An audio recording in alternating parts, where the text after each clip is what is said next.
Assalamualaikum warahmatullahi wabarakatuh. Bagaimana kabarnya?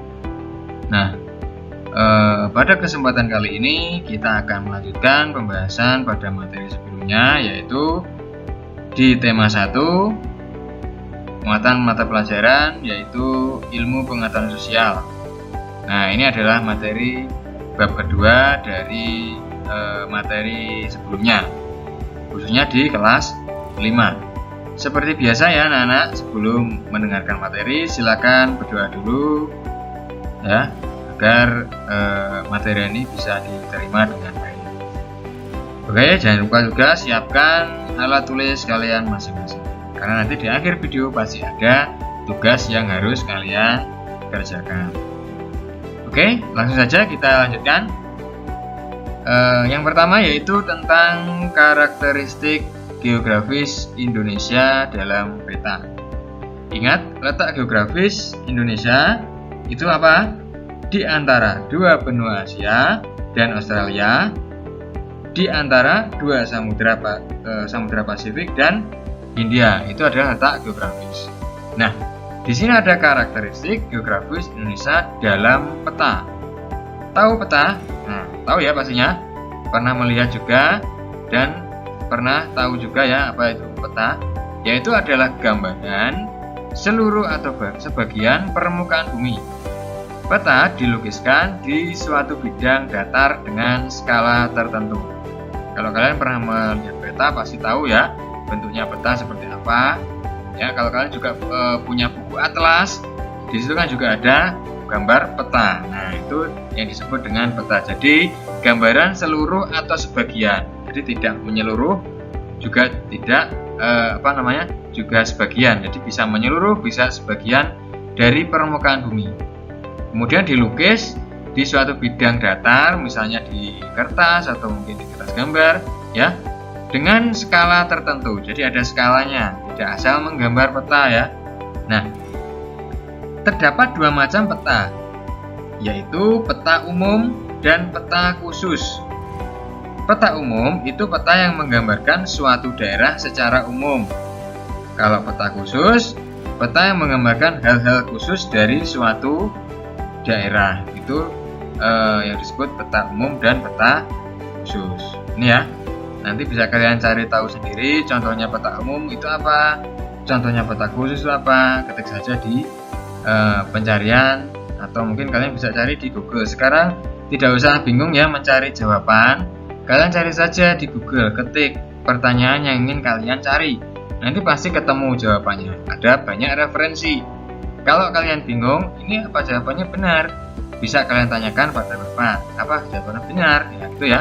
Jadi tidak usah bingung mencari informasi. Sekarang informasi sudah tersedia di internet. Kalian bisa mencarinya. Oke, kita lanjutkan ya ke pembahasan berikutnya. Bentang alam serta keragaman flora dan fauna di Indonesia. Nah, bentang alam serta keragaman flora dan fauna di Indonesia di sini ada ditulis dalam beberapa pulau ya. Ada Sumatera, ada Jawa, ada Kalimantan. Nah, di Sumatera itu ada Gunung Leuser, ada Gunung Kerinci. Sungainya ada Sungai Musi dan Sungai Asahan. Memiliki cukup banyak hutan, hujan, dan hutan gambut. Kemudian flora ada Bungong Jumpa, Kenanga, faunanya ada gajah, orangutan, dan harimau. Ya, fauna itu jenis-jenis hewan ya. Kalau flora jenis-jenis tumbuhan. Ingat ya, jangan sampai salah. Jadi ini tadi kondisi keragaman flora dan fauna yang ada di Indonesia, khususnya Pulau Sumatera. Kita lihat pada Pulau Jawa. Pulau Jawa juga memiliki keragaman flora dan fauna. Apa? Nah, dari gunung, ada Gunung Semeru dan ada Gunung Merapi yang ada di Pulau Jawa. Kemudian sungai, ada Sungai Bengawan Solo dan Sungai Citarum. Kemudian banyak hutan, hujan, dan terdapat padang rumput kering di Jawa Timur. Flora ada salak condet, ada gandaria. Fauna ada banteng, ada ayam berbisar. Ini tadi kondisi keragaman flora dan fauna di Indonesia. Kita lanjut ke Pulau Kalimantan. Pulau Kalimantan juga memiliki keragaman. Nah, contohnya ada Sungai Kapuas, ada Sungai Kayangan, dan ada Barito. Nah, lupa kok tidak ada gunung. Nah, kalau tidak ada gunung berarti kemungkinan ya di Pulau Kalimantan tidak ada gunung. Tapi hanya ada sungai ya, Sungai Kapuas, Sungai Kayangan, dan Barito. Gitu ya maksudnya. Kemudian sebagian besar wilayahnya ditutupi hutan hujan. Floranya ada anggrek hitam, fauna ada orangutan, pesut, owa, dan bekatan. Nah, ini tadi kondisi keragaman flora dan fauna di Indonesia, khususnya di 3 pulau. Pulau Sumatera, Pulau Jawa, dan Pulau Kalimantan. Kita lanjutkan ya. Nah, kalau tadi ada Pulau Jawa, ya, Pulau Kalimantan, Pulau Sumatera. Sekarang kita lanjut lagi, ada Pulau Sulawesi, ada Kepulauan Nusa Tenggara dan Bali, ada Kepulauan Maluku dan Papua. Nah, ini ya. Ini tidak usah bacakan ya, karena hampir sama seperti tadi, hanya mungkin namanya beda-beda. Nanti bisa kalian baca sendiri pada file materi yang bisa kalian unduh. Oke, kita lanjutkan saja ke materi berikutnya.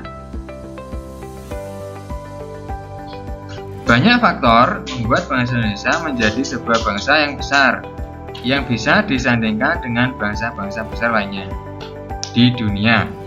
Banyak faktor pula yang menjadikan kita semakin bangga menjadi warga negara Indonesia.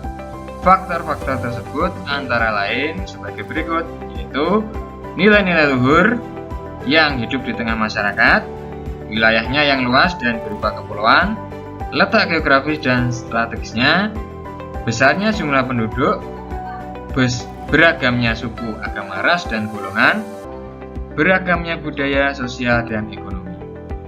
Keberagaman yang dimiliki oleh bangsa Indonesia tidak terlepas dari pengaruh luasnya wilayah Indonesia. Wilayah Indonesia berupa kepulauan yang terdiri atas pulau besar dan kecil, baik yang berpenghuni maupun yang tidak berpenghuni. Jadi ada pulau yang tidak ada manusianya atau tidak berpenghuni, itu ya.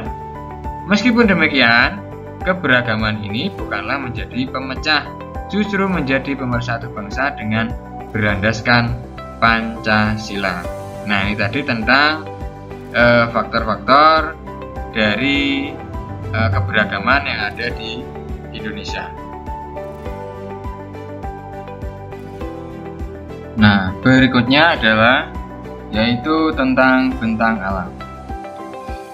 Bentang alam wilayah Indonesia bervariasi ya. Apa yang disebut bentang alam yaitu segala sesuatu yang ada di alam dan terletak atau terbentuk karena proses alam. Itu disebut bentang alam. Iklim adalah keadaan rata-rata cuaca pada suatu wilayah dalam jangka waktu yang relatif lama. Adapun cuaca adalah keadaan suhu udara, tekanan udara, curah hujan, angin, dan sinar matahari. Nah, Indonesia adalah negara yang beriklim tropis ya. Ciri-ciri iklim tropis itu ada, yaitu antara lain memiliki 2 musim, yaitu musim penghujan dan musim kemarau. Kemudian pada siang dan malam ya, lamanya adalah sama. Kemudian suhunya sangat tinggi. Itu adalah ciri-ciri pada iklim tropis. Nanti bisa kalian baca pada file yang bisa kalian unduh ya. Kita lanjutkan pada pembahasan berikutnya, yaitu tentang musim hujan. Nah, musim hujan di Indonesia itu umumnya terjadi pada bulan Oktober sampai April. Pada bulan tersebut, musim di Indonesia dipengaruhi oleh angin muson barat. Apa itu angin muson barat? Nah, angin ini adalah bertiup dari benua Asia yang bertekanan maksimum atau tinggi ya ke benua Australia yang bertekanan rendah. Kemudian angin muson barat banyak membawa uap air, sehingga di sebagian besar wilayah Indonesia mengalami musim hujan. Kemudian musim kemarau itu terjadi di Indonesia pada bulan April hingga Oktober. Ya, kebalikannya dengan musim hujan, musim kemarau ini cuaca di Indonesia dipengaruhi oleh angin muson timur. Ya, angin yang bertiup dari arah benua Australia menuju Asia. Hembusan angin ini membawa sedikit uap air sehingga wilayah Indonesia cenderung mengalami musim kemarau. Nah, ini tadi tentang musim hujan dan keadaan angin. Kita lanjutkan.